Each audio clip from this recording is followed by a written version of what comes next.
ছেলে আমার মস্ত মানুষ, মস্ত অফিসার, মস্ত ফ্ল্যাটে যায় না দেখা এপার ওপার।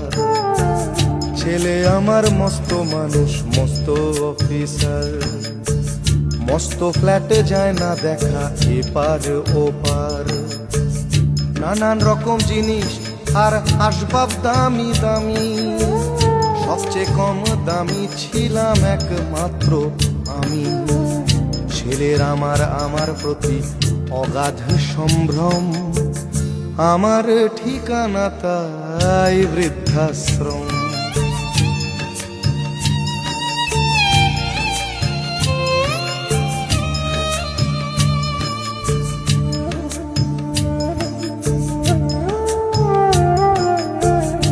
আমার ব্যবহারের সেই আলমারি আর আয়না,